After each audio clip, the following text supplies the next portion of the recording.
आज देश कारगिल विजय की 25वीं सालगिरह मना रहा है। साल 1999 में इसी दिन हमारी सेना ने लद्दाख में कारगिल की बर्फीली चोटियों पर जिहादी घुसपैठियों के भेष में जमे पाकिस्तानी सैनिकों को खदेड़ भगाया था। आज की इस विशेष रिपोर्ट में हम आपको बताएंगे कि इस बात को 25 साल बीत जाने के बाद भी भारत ने सबक क्यों नहीं सीखा, क्या हुआ था जिस कारण से कारगिल का ये युद्ध छिड़ गया। नमस्कार, मैं यशस्वी जोशी स्वागत करती हूँ आपका यूबीई न्यूज में, जहाँ हम न सिर्फ खबरें लाते हैं बल्कि उसका बारीक और सटीक विश्लेषण भी करते हैं।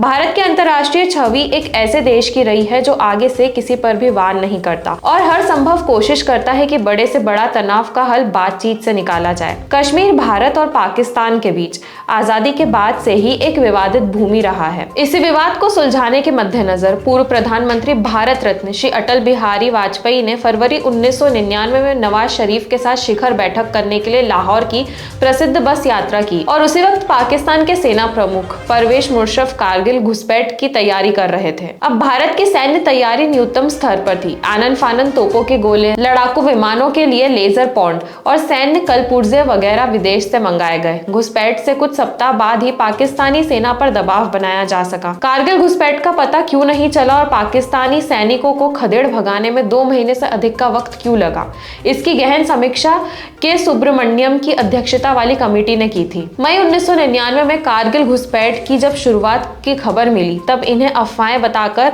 आला सैन्य जनरल कहते थे कि कुछ घुसपैठी आए हैं जिन्हें मार भगाया जाएगा। इस तरह पूर्वी लद्दाख की भारतीय चोटियों पर चीनी सैनिकों ने अप्रैल 2020 में शुरू में ही डेरा जमा लिया था। आज भी पूर्व लद्दाख के इलाके में भारत और चीन के 50,000 से अधिक सैनिक आमने सामने तैनात हैं। परमाणु बमों से लैस भारत और पाकिस्तान के बीच कहीं खुला युद्ध न छिड़ जाए, इस आशंका से घबराकर तत्कालीन अमेरिकी राष्ट्रपति बिल क्लिंटन ने दखल दिया। उन्होंने भारत के तत्कालीन प्रधानमंत्री अटल बिहारी वाजपेयी और उस समय के पाकिस्तानी पीएम नवाज शरीफ को वॉशिंगटन आमंत्रित किया था। वाजपेयी ने तो निमंत्रण स्वीकार नहीं किया, लेकिन पराजय का सामना कर रहे नवाज शरीफ अमेरिका पहुंच गए। 4 जुलाई को अमेरिका स्वतंत्रता दिवस मनाता है। इसके बावजूद हालात की गंभीरता को देखते हुए क्लिंटन ने व्हाइट हाउस में नवाज शरीफ के साथ इसी दिन बैठक की और उन्हें पीछे हटने के लिए राजी किया। अगर इस घुसपैठ के मुख्य कारणों की बात करें तो 90 के दशक में भारत का गुप्तचर तंत्र ये पता करने में विफल रहा है कि पाकिस्तानी सेना कोई बड़ी साजिश रच रही है। उस समय भारत के पास वो टेक्नोलॉजी, वो उपकरण और वो तंत्र भी नहीं था जिसके बलबूते भारत एक मजबूत गुप्तचर तंत्र खड़ा कर सके। और उसके पीछे एक और मुख्य कारण है कि बजट, एक बड़ा हिस्सा आर्थिक तंगी और जरूरी मुद्दों पर आवंटित करना था।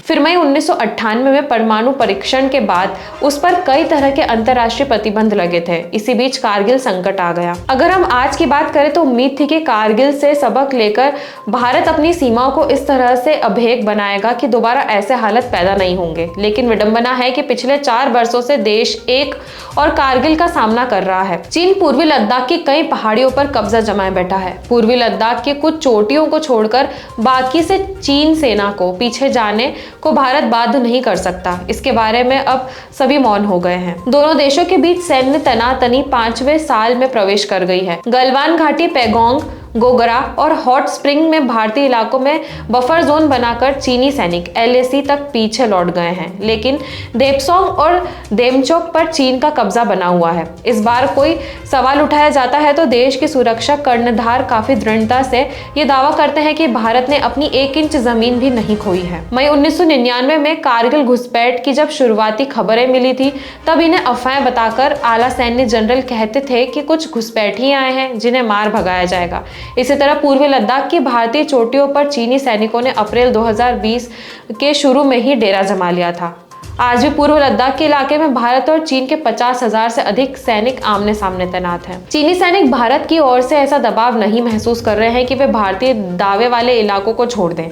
1999 में भारतीय सेना पाकिस्तान पर भारी पड़ी थी, लेकिन आज 2.5 दशक बाद भारत चीन सेना को बेदखल करने के लिए किसी तरह की सैन्य कार्रवाई करने का दुस्साहस नहीं कर सकता। सैन्य कमांडरों और राजनयिक वार्ता के 20 दौरे हो चुके हैं, लेकिन वार्ता की आड़ में चीन अपनी स्थिति और मजबूत ही करता चला आ रहा है। कारगिल की तरह ही चीनी घुसपैठ का पता लगाने भी भारतीय गुप्तचर तंत्र नाकाम रहा। घुसपैठ के 6 महीने पहले ही चीन के राष्ट्रपति शी चिनफिंग ने प्रधानमंत्री नरेंद्र मोदी के साथ अक्टूबर 2019 में चेन्नई में दूसरी अनौपचारिक शिखर बैठक की थी। कारगिल घुसपैठ और आज के चीनी अतिक्रमण के पैटर्न में हम काफी समानता देखते हैं। चीनी कब्जे को पूरी तरह हटाया नहीं जा सका और ये भारत की मजबूरियां उजागर करता है। सदी के मध्य तक महाशक्ति बनने का सपना देखने वाले भविष्य के भारत के लिए ये एक और बड़ा सबक है। तो यह थी हमारी आज की एक खास रिपोर्ट और आपको यह कैसी लगी, अपने विचार हमसे जरूर साझा करें। वीडियो पसंद आए तो इसे लाइक और शेयर करें, साथ ही चैनल को सब्सक्राइब करें। यूबी न्यूज आपके लिए लाता रहेगा देश विदेश से जुड़ी ऐसी खबरें। तब तक के लिए धन्यवाद।